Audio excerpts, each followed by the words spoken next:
So El Toro was actually built on a foundation. We kind of asked ourselves a question: how do we identify a user with certainty as they navigate across the web off of a data point that can't easily be spoofed and obfuscated?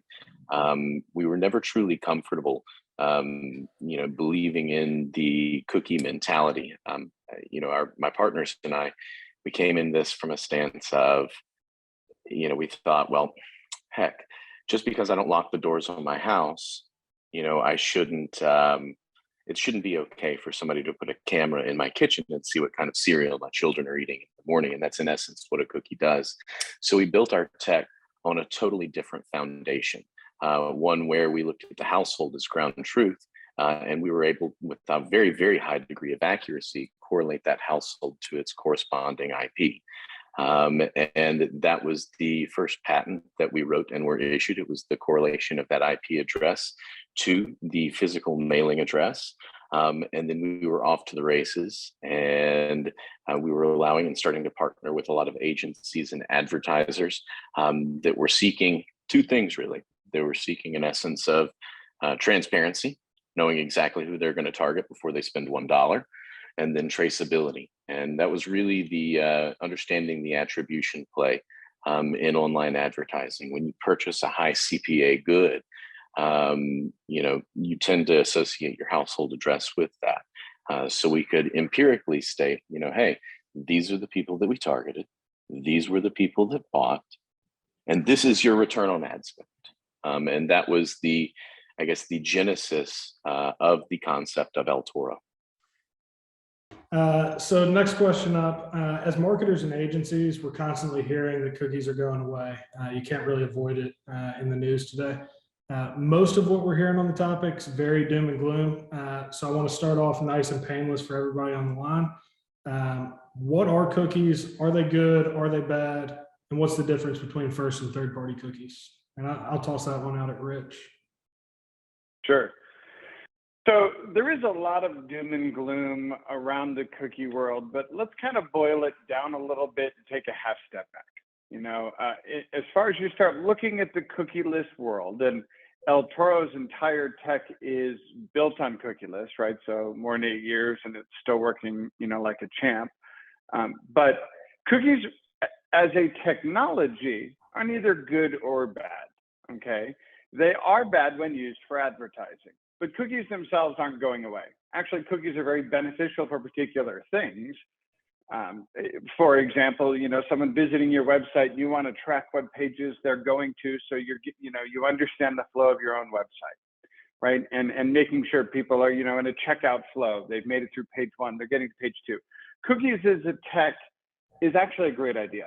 The problem is the advertisers couldn't find a way to get around this.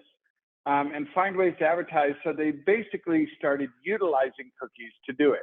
That's what caused the broken system that exists today in the advertising world. So I'll take and talk for a sec on, because cookies is really open-ended. There's kind of a first-party cookie and a third-party cookie, right? That's what the industry calls them.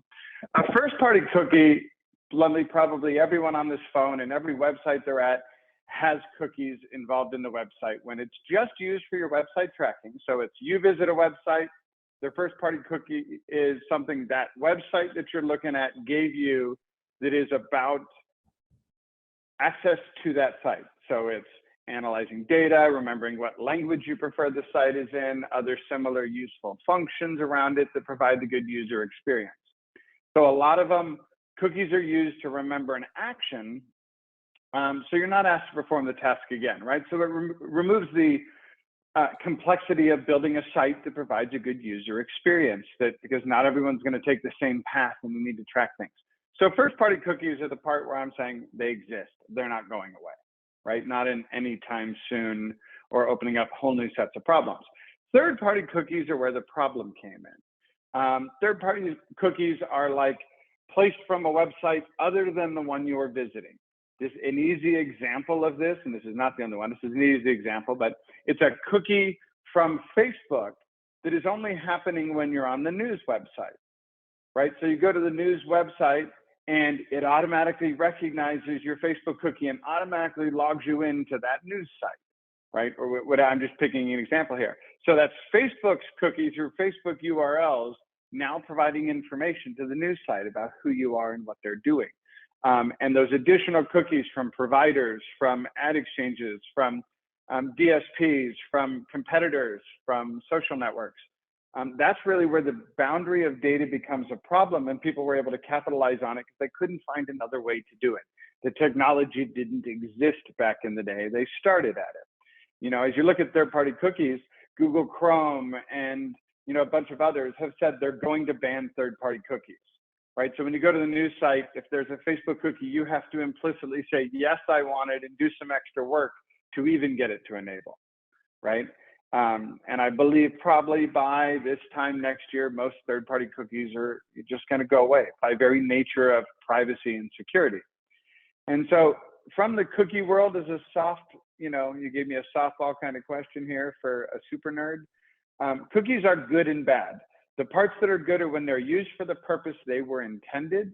They're bad when they're utilized by other people to do other things, many of which are nefarious, user tracking, and privacy concerns that allow people to track people across the web. Facebook could see everywhere you went because that third-party cookie was everywhere and tracking it to the user.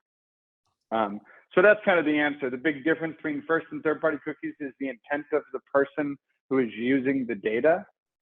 And that's really important. So cookies aren't going away. The cookieless world to me is about the ad network not having the ability to get free rein to privacy data and be able to track across the web in the same way. Is that a good enough answer, Sean? Yeah, that was perfect. I won't even ask the crowd if they have anything to add to that. Thank you for that. Yeah, if they pop up anything, let me know. Yeah. So El Toro, obviously, from the start, has marketed themselves as a cookie-free solution. We have a couple founders and the CTO on the line. So what made you decide to go cookieless from the start instead of doing what everybody else had been doing and being kind of forced into a pivot now? Well, when we first opened our doors, there were a few things that we observed that were improbable statistically. Just with respect to, we were observing about 94% of the available inventory in the United States on a day in, day out basis. And we were seeing astronomical numbers of impressions. Now, this is 2012, so we were observing somewhere around 30 to 40 billion unique ad impressions a day. Sometimes it was a little bit more during heavy load. But what we were realizing is at the time, the widely accepted standard was folks were seeing about 20 to 30 display ads a day. And if you looked at the number of people with access to the internet in the United States, and you looked at the number of impressions that were being served, there were really only about 12 billion that had the capacity to represent real human eyeballs. So where are all of these other impressions coming from? And people were buying these impressions as if they were real every single day. But it was a very poorly kept secret in the industry that not every impression that you serve in that environment is going to represent a human. And there was a real problem that we had with that. You should never go into an operation. You should never start working with a vendor, in my opinion, where I'm getting ready to spend $1 and I have an expectation to light half of that dollar on fire. Since then, Google and the IAB have written a multitude of articles over the course of the past few years, which indicate that the level of non-human traffic in the display space is north of 68%. We believe that number to be even higher through our observations and utilizing that same simple math in the past. So, we looked at it from a stance of, well, what enables a lot of this, in our opinion, ridiculous behavior when targeting non-humans? And it was the cookie. The cookie was the vehicle that could easily be obfuscated and spoofed, or oftentimes even misrepresenting a user as something they are not. And that's really when we looked at it and we said, well, okay, well, what is that identifying piece of information that doesn't violate a user's privacy as they're navigating across the web, but it remains constant? And we can use offline data to corroborate our online data and try to understand in a better sense who that user is. And we'd always looked at direct mail. To this day, direct mail still carries the lion's share of advertising dollars, just in advertising in general. And it was a math problem with direct mail at the time. You knew that you could predict, depending on your industry, let's call it 1 to 3% conversion rate by sending a mail to someone's house. So then your issue becomes it's quite a bit more of a math problem as opposed to just throwing a scattergun out there. So we're like, well, how do we enable that type of transparency and traceability in the online space? And what should we key in on to provide a level of assurance that we would be comfortable spending a lot of our money with? And that's when ultimately we decided to key in on that IP. We realized that the key to understanding what IP was associated to what household was ultimately steeped in our data stream of first party opt-in data points. And to this day, we ingest about 4 to 4.5 million first party opt-in data points every second of every day to make sense of that constantly changing IP landscape. Yeah, I'll put a little more thought on it, kind of expanding on the previous question and aligning with Stadler there is, one of the other things from the tech point of view of looking at it is, we learned early on as developers and being in the IT space that it's hard to trust a user, right? They fill their name and address out wrong into a form. And a cookie by technical definition is also user provided data. It's stored on your computer, can be manipulated through viruses, malware, clearing your cookies on your browser, things like that. And so it became a piece of data that we inherently couldn't as developers trust. And we had to find a piece of data we could trust, right? Again, that led us toward,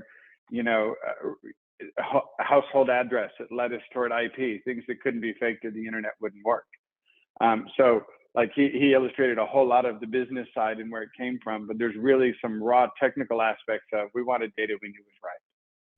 Hey, and I'm going to tag on to Rich's comment. Users enter bad data. I'm Stacy Griggs, but it says I'm John Kaplan right here on the internet. I had a little computer problems right before we started, so I grabbed John's machine and jumped in. But we had a couple of great questions from the audience, so I'll go ahead and jump in on those. One of them is, hey, when you get rid of cookies, how does that affect retargeting? Now I'm going to answer it in 2 ways. One is, first of all, retargeting is not as good of an investment as most brands think it is. It's something that lots of people do, but generally retargeting, when you're looking at, like Google Analytics is generally last click attribution. You're giving retargeting a lot of credit or Google is giving retargeting a lot of credit for things that other ad dollars produced. And you see study after study that say both retargeting and also branded keywords are, getting the lion's share of credit when they're producing a very minimal amount of economic impact. But the second thing is retargeting is essentially a first party cookie. So you'll still have, some ability to do retargeting in this, call it new world paradigm where it's cookieless. And if Rich wants to clarify that any, I'm happy to do that. And then we've got another question that I'll answer as well. Yeah, the reality is retargeting is you've already spent the ad dollar, and I'm going to way oversimplify nerd side. You've already spent the ad dollar to get them to you, and you want to continue following up with them with ads. Especially in the case where you don't know who they are. So a lot of our technology was designed about that from the very beginning, and looking at IPs to addresses and looking at the devices and looking at all of the things that exist out there. So retargeting will be possible without cookies, but it will probably be very difficult, if not impossible, for a different company to do retargeting than the people who originally did the campaign and are originally doing the metrics. And kind of Matthew pointed in, we're not saying retargeting doesn't work. We all know sometimes people need to hear the message multiple times, and continued message. It's sales funnel, right? So it's not that retargeting doesn't work. It's that the credit's giving to them is misattributed. And the way that a lot of the retargeting is happening today won't continue to work that way in the future. So I hope that kind of helps answer it. And then Stacey, I'll let you have the other one. Well, and the other question that was out there is there some sort of way to, within the household, target just the adults? And we understand that the vast majority of, in fact, everything that our clients are selling, we're selling to the adults in the household. So we do a lot to, within that household, just get the message to the right group of people. So we're targeting sites that generally kids would not be interested in, like, you know, news-oriented sites, and things like that. Especially when you get into OTT, we can target, OTT by different shows that people are watching. So then you can look at demography on the shows, which gets us into a very accurate set of who's going to be watching those shows based off of demography. So we already take care of that natively, because we understand that our clients really aren't selling products to kids. The other thing is, you've got things like CHOPA that restrict advertising to kids under certain ages anyway. So we really want to advertise and optimize our advertising to the adults in the household. Sure. So my next question, I want to go back to a little bit on what Stadler was talking about. When you were talking about the inefficiencies in cookies, obviously for a long time, Google and some other players, if you said something like 60% was non-human traffic, they were standing to gain a lot of money selling and only targeting 40% of actual users. So let's talk Google. They're the ones kind of pushing a lot of these changes forward. Why are they deprecating the third-party cookie if they've benefited from it so long? Obviously, the big bad giant in the space isn't doing this 100% out of the goodness of their heart in the name of consumer privacy. So what do they stand to gain? Do you want me to take that one? Yeah, sure. So first of all, Google and Apple are not doing this out of the goodness of their heart. Apple is quite interested in getting into the advertising business, and by impairing Facebook's ability and other people's ability that are kind of the major players in the advertising business, it only helps them. Same thing with Google. Google launched Flock, which flopped, and I took that from a headline somewhere. But now they've come out with a Flock replacement, and the reality is they're looking at how do we make it so that third parties can collect less data. It doesn't mean that Google and Apple are collecting less data about people, and it doesn't mean that they're not going to look at ways to monetize it. So they're putting this cloak of, hey, we'll look at all these things we're doing for privacy over their shoulders, but the reality is they're doing it to enhance their own economic value and their monopolistic control over this industry. And when you go back to 8 years ago, the entire premise about El Toro was we want to do things differently than how people are doing it to start with. So we started off with, what our team likes to call the Trinity, that we've got IP address, device ID, and home address.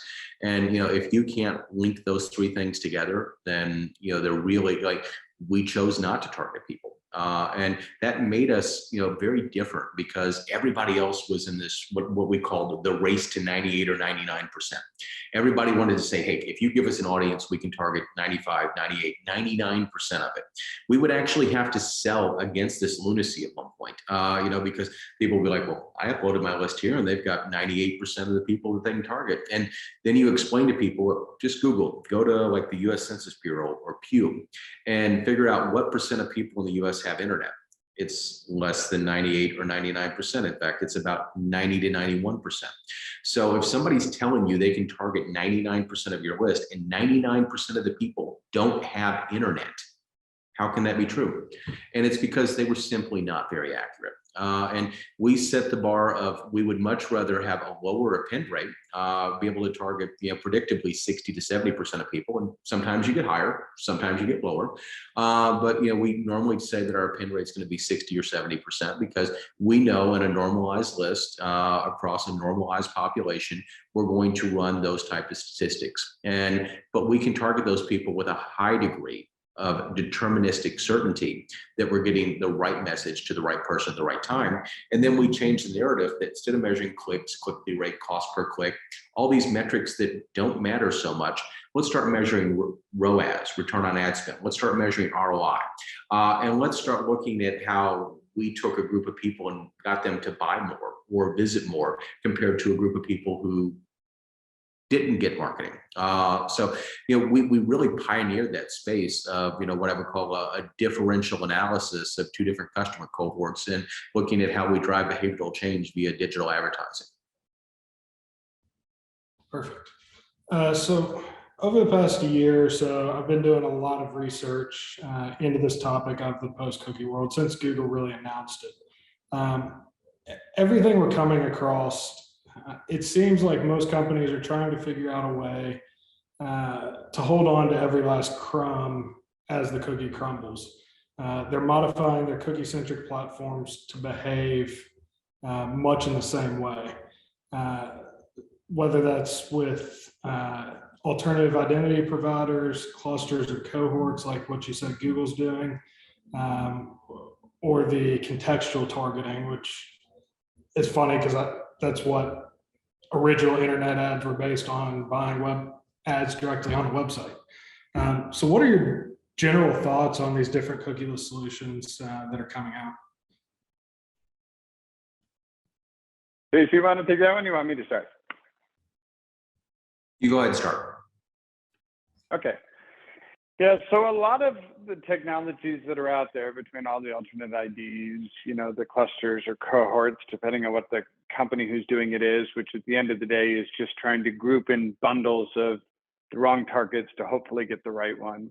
Contextual targeting insights like I'm only going to run ad in news sites if I want to see news people, right? And, or trying to use some of the things Google keeps trying to do and figure out, which is, using it based on actions and activity and tracking them in groups and bundles, targeting by zip code, which is a whole lot of people in a zip code that aren't necessarily the right one, getting into data clean rooms, which at the end of the day is using somebody's identity graph, which an identity graph by definition is probabilistic matching into a graph from a bunch of very diverse data, trying to get something that is usable in advertising, coming up with blank company IDs, coming up with a lot of different ways. There's a ton of different people that are trying to figure out a way to solve this problem. And in a way, some of the industry hasn't finished figuring out how to get rid of cookies, and the core ad networks, the DSPs, are still having challenges in learning how to get through it. So that's kind of where we've shined, is because this is what we're already good at. It's not about really coming up with these alternate IDs and trying to map to what the LiveRamp ID or the Google ID and the Facebook ID and all these different IDs, and someone trying to build the graph of the central of the data. To me, that's where the privacy problem came into in the first place.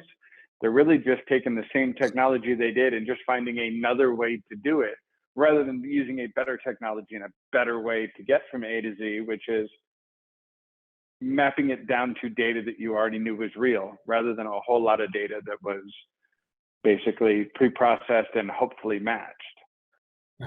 So to me, that's really the big difference between them. I know Stacy will kind of have a different perspective looking at it from Google's and the bigger side of the world, the trade desks of the world, their UIDs, their AIQ IDs. A lot of them are really trying to get down to something by using the same problems that existed in cookies from the beginning. Yeah. Stacy, real quick, I'm going to let you answer this, but I do want to hop in and probe as part of your response. If these companies were, what they're pivoting to was better than what they've been doing, they would have already been doing it. So how will these changes affect or help or hurt targeting efficiency and attribution specifically? Well, I mean, these changes have already substantially hurt Facebook. Facebook stock has taken a dive. Facebook's earnings have taken a dive. Facebook's revenues have taken a dive. And it's because Facebook was really focused on the cookie world. We've seen, things like,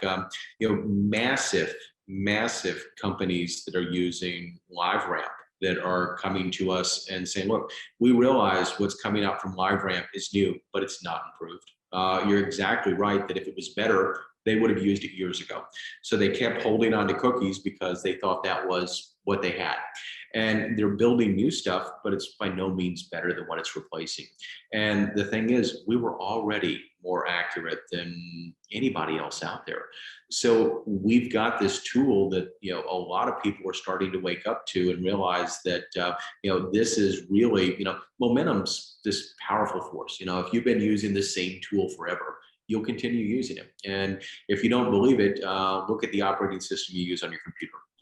You know, whatever operating system you used, you know, for the first couple of years of your life is probably the same operating system you're using today, unless you're Richard Teachout, who constantly loves installing new versions of Linux on his machines. And I don't even know what he's running today, but I assure you it's not what anyone else in the world is running. No, someone else in the world is running it, but most people aren't running it. You know, you're probably either a Mac or a PC person, and it's because that's momentum. And you're not going to change. You're not going to bother to learn something new unless there's a reason to change. Well, there is a reason to change now, because the old world no longer exists. The world where cookies are the de facto, the best, it isn't there anymore. So people are looking for what's better. What can we replace this with? And, you know, we look at it and say, you know, we've got, and boy, I love the results of this poll. 90% of the people are saying, hey, you know, it's, IP targeting. And we believe so too. And, you know, we believe so much so that, we've written 16 issued patents in this space. We've got another 20 patents pending. And while everybody else was out there focused on, you know, how to, you know, extend the life of cookies, we were focused on how to build what was next. There was another question that came up, and I do have the real John Kaplan sitting next to me to pass any questions. But and the real John Kaplan is younger, but much better at programming DAX than I am.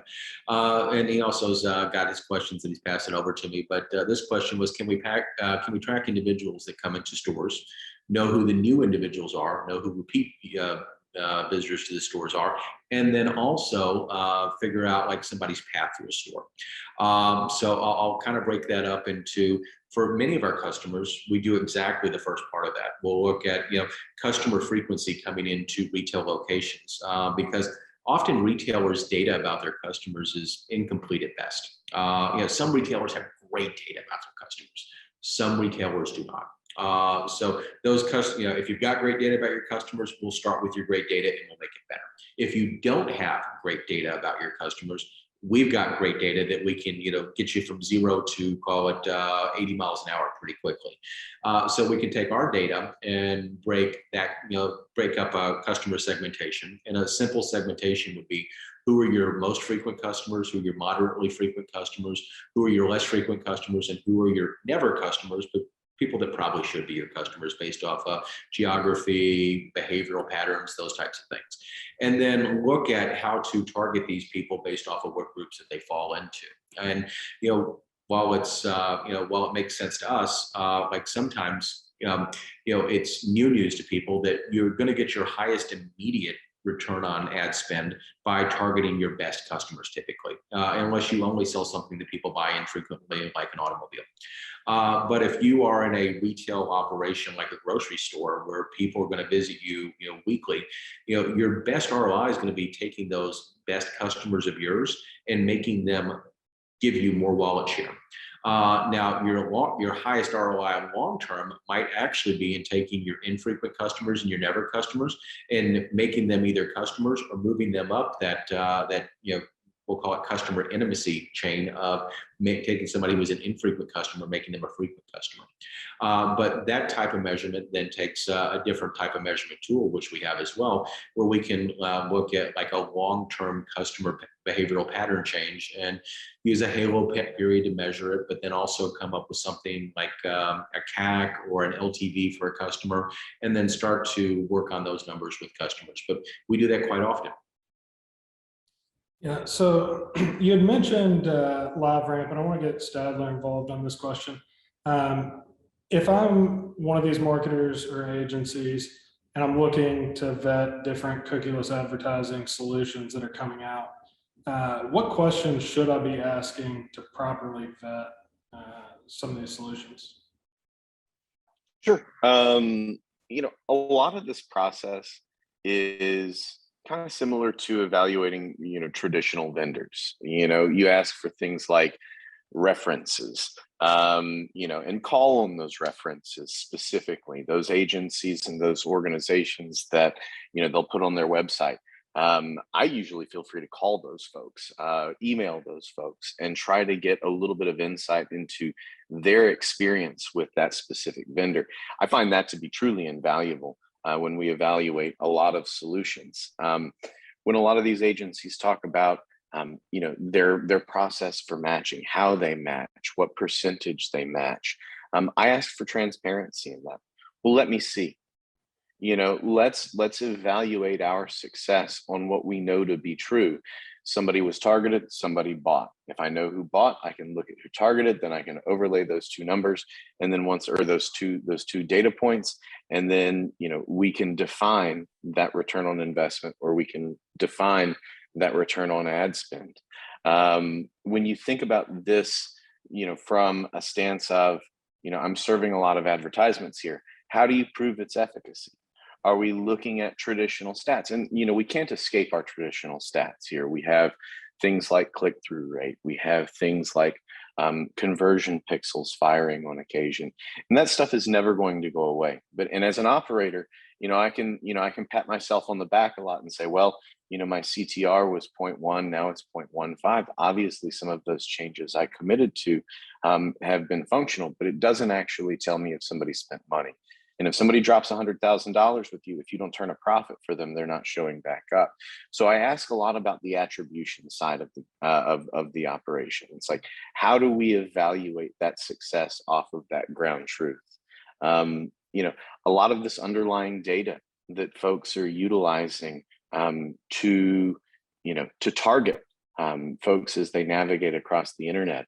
Where's some of this data coming from? How do they validate that data? How often do they validate that data? How often is it updated in that process? And asking a lot of these questions really helps you understand, what is the depth of knowledge in the average employee at some of these locations? Can they answer this? Is this something that is readily shared to folks that are doing the day-to-day blocking and tackling? If that kind of permeates through the organization, it says a lot about the vendor that you are working with at that time. And kind of peeling back the kimono a little bit, just to see what exists behind. Perfect. So one other area that wasn't mentioned before that a lot of marketers are hoping to be unaffected by the cookieless world is geolocational technologies, like geofencing or El Toro's own geoframing. Can you speak for a moment to the differences between geofencing and geoframing for those that might be unfamiliar? And I'll toss that one to Rich. Sure. So geofencing as a technology and what we call geoframing, because it's used a different way, they're both about the same polygon. So I'll use an example that I like to do because it's got a great numbers and goes to what we're talking about. I did a polygon around during the last election cycle around the DNC, right? So it's around the whole stadium, and within the ad networks. And again, I see the raw data because we're doing millions of those per second. We saw in the cookie world and the number of devices close to 10 million device IDs that would otherwise be in that polygon or would be in that geofence. So someone trying to run ads to the people of the DNC have to bid against 10 million device IDs to try and win. That's just how geofencing works, right? You're bidding while they're in that geofence. So what we do from that point of view, it's physically impossible to put 10 million people in the convention center. There's only 64,000 seats, right? So that's part of the ad fraud, the numbers of cookies, the unique devices. It's not possible. I mean, I just can't imagine every politician having 150 simultaneous devices that they're all running with only 10 fingers. Like, it's illogical.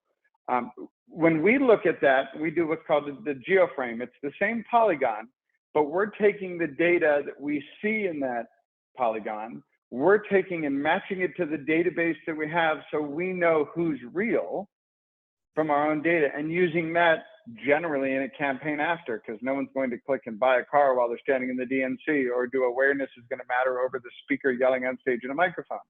And using it after the fact to run a campaign. So we saw, I think it was like 68 or 70% of the people at the DNC. So we saw, 42,000 or 46,000 or something people that we knew were there, and were able to use that for ad campaigns thereafter.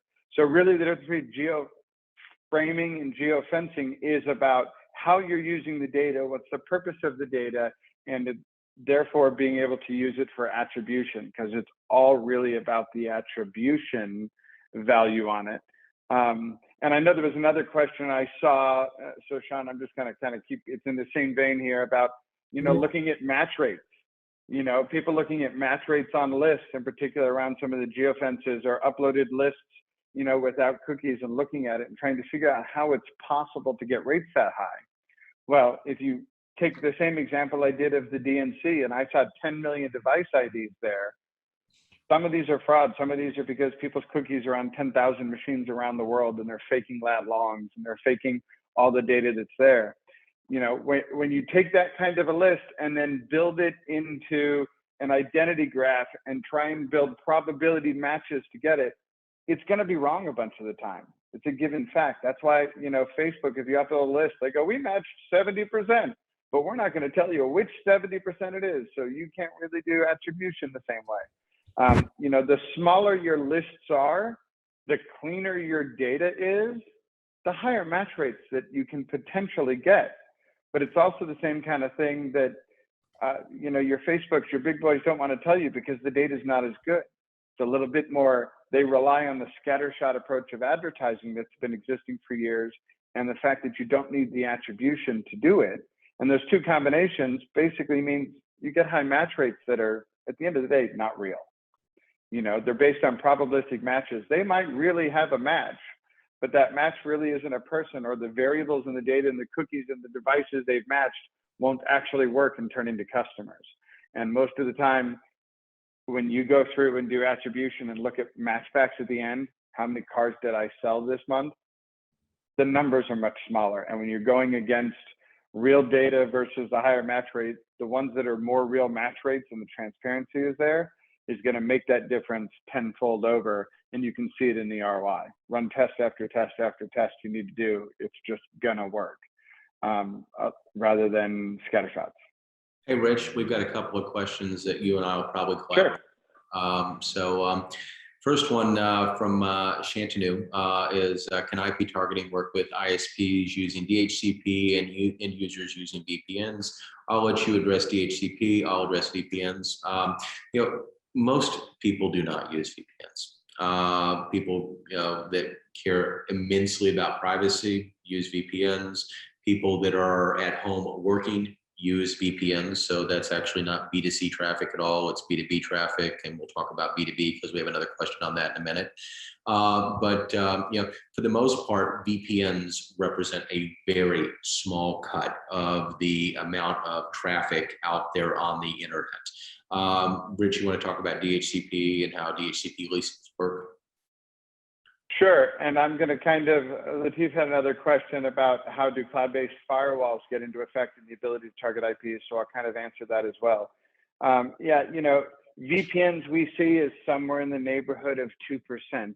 And the reality from a DHCP is this is about how the internet works, right? So when your router on the edge of your house connects up to the internet, it's not a static assigned IP as it might have been years ago, because there's a limited amount. If you're not doing anything, then you don't need an IP. So it asks your ISP, what IP should I use? And it gives you one. That's what prevents your neighbors from getting the same IP as you, because then the internet wouldn't work. Two people with the same IP, nothing will route. So DHCP is the method of talking to computers back and forth and still get on the internet without breaking both people. And we see this DHCP changes all the time. You might only have the IP at your house for a day, a week, a month, a quarter. It kind of depends on which ISP and which part of the country you live in. Some areas of the countries, those ISPs change, IPs more often than other parts of the countries where you could have it for 6 months. You know, if you're on dial-up still, and surprisingly, there's a lot of people still on dial-up, you know, every time you connect in and dial in, you get a new IP. So DHCP is just a matter of getting that. And our technology was based on that because that's how the internet has worked since as long as I've been involved in the internet, which is early 90s. We just planned for that. We knew it was going to happen. We knew IPs were going to change. We knew IPv6 was going to come. It was officially here 5 years ago. It's still not even fully here. You know, so VPNs is really, your house has two IPs. One of them is somewhere else and one of them is here. So we're looking at that. So does it work in because of DHCP? Yeah, we accounted for that.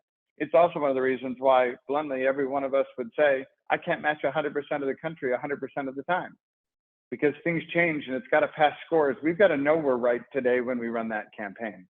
And so we do it. So like Latif, you asked about cloud-based firewalls like Cloudflare and how they change the ability to target by IP. There is some of that going on in the internet, kind of like VPNs. It's still a statistically irrelevant percentage of the traffic that we see. It does exist, and it does limit a little bit based on being able to target by IP. The real problem is most of the others who don't truly understand how the internet works, is the only explanation I have, is that they're just assuming that IP belongs to your house because you filled out a form that said my address is 123 Main Street and that system was that IP. So that's got to be right, even though it's a Cloudflare IP. And so you've really got to do some alternate ways of targeting the households and using lat longs and using, you know, polygons and using device IDs and MAIDs and all the other things to compensate for that. So it hasn't affected us much at all. Really it affected us statistically irrelevant percentages, same as VPN. And that kind of relates back to another question that was asked a couple minutes ago, which is somebody said, hey, like if I want to like block my IP address from being viewable, you know, how do I do that, or can I do that? And you know, certainly you can do things to obfuscate your IP address. You know, there are things like a Toro, there are things like VPNs that have been around for quite some time that you can use. And you know, this also leads into a question that I kind of assume we could ask, but nobody's asked yet. So I'll just ask it and throw it out there, which also relates to how do I block my IP address. Google launched something that they call Private Relay. And Private Relay is, you know, it kind of looks like a VPN. It's more a Tor if you actually kind of peel back the onions on it. And they launched it in their iCloud Plus product suite. And initially it was on by default in iCloud Plus, and then they had to turn it off by default because anytime you start adding additional hops in the internet, you slow things down. People appreciate that the internet is fast, especially things for like streaming and video. And when you add these additional points in between you and the internet, it slows things down, which is why, you know, Apple thought it was a good idea, but now it's off by default. And the only people turn it on are people that are either not using any sort of rich media or people that would naturally have used a VPN or something like that anyway. You know, there are any of a number of ways for you to block your IP address. There's also any of a number of ways for you to opt out of using our services. You can come to our website and opt out of using our services. You know, we try to, you know, be at the forefront of giving people control over, you know, their data, and, you know, and also saying, here's how you can get out of, you know, having your data used to target ads to you. Personally, I would prefer targeted ads to ads that aren't targeted. You know, I see so many ads for things that I'm frankly not interested in, but when a good advertiser gives me an ad on something I'm interested in that's a deal, like I like that ad. I appreciate that ad a lot more than getting ads for things that I'll never want. Awesome. I wanted to piggyback on Rich's DHCP lease renewal comments from earlier, and how the changing landscape of IPs is going to be constant. And that's really the beauty as to how we make our associations between IP address and MAID, and where we source that data from, based on the sheer volume and variety of data that we ingest on a day in, day out basis from first party opt-in sources. It allows us to adapt to that changing IP landscape. We know that an IP changing is an inevitability in most cases. So that's why we've, you know, kind of built our entire foundation upon understanding that, and making sure that the rate at which we ingest this data allows us to adapt as IPs change over. So I hope that gives a little bit more clarity to that. Yeah, and we're coming up on time here. I do want to ask another question. So if we can keep the response relatively brief. You mentioned earlier a lot of these larger DSPs and data onboarding partners are struggling to find a solution in the cookieless world. How are many of those networks and DSPs using El Toro's data to build their own segmentation versus just activating on our data? I'll toss that one. Good. Well, sorry, broke up. I was going to let Statler take it, but I can take it. I'm. Go ahead, Stace. I'll piggyback on you here. Sorry, I was trying to get at it, and then I got a little bit of disruption in my internet here. Yeah, so Statler's background is actually not the bourbon bar, but he is in the bourbon bar, whereas my background is the room that he's in. And so, like, I chose poorly. I got the right background, but the wrong room. We've seen this explosion of DSPs that are interested in using our data. We've built into a number of different DSPs, and then we also have our ability through the curated partnership program at Xandr to integrate with about 80 different DSPs. So we can take our audience data and securely publish it out to just about any DSP in the world, including DV360, the Trade Desk. So we've got that robust ability. It does dovetail into a question that was asked that I wanted to address, which is when you geoframe somebody with us, do we provide that list of IP addresses or home addresses without names to somebody? IP address and home address are still elements of PII as defined by state and federal law, as defined by the DAA and IAB. There are some providers that will provide that data to you, but we think it is at best a legally gray area. We've created we'll call it walled garden, where we can geoframe, provide those audiences securely from our servers to DSPs. We can provide that data securely to a print partner for postally derived products, but we don't produce and then provide PII to our end clients. We use that within a walled garden from a privacy, compliance, and security basis. And we think that's the only wise way to use it. Statler? So, one of the things that's unique to El Toro is our segmenters are proprietary. The majority of segmentation when working with a DSP requires, or in the past, it required folks to be tethered into the cookie pool. You couldn't make a bid decision. You couldn't, define, who you wanted to target without referencing that cookie pool. Now we're seeing it become more and more fragmented as more identity solutions are coming about.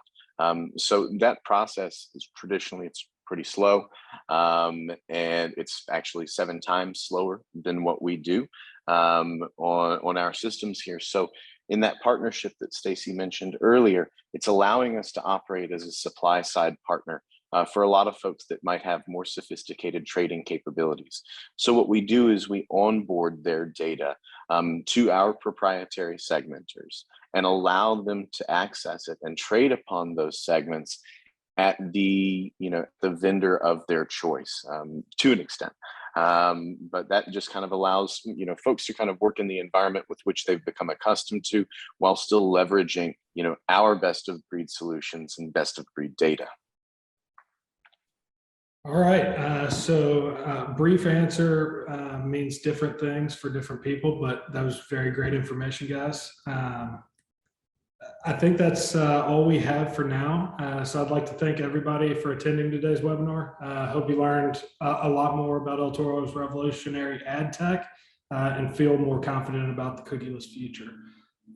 As we head into political season, I do want to take a moment and remind everybody, we're going to have another webinar on June 24th at 1 p.m. We're going to be discussing how to maximize your political spend. And we're going to send out some more information on that along with a recording of today's webinar.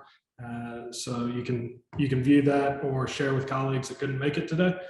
So I just want to thank everybody again for joining us today, and have a great day.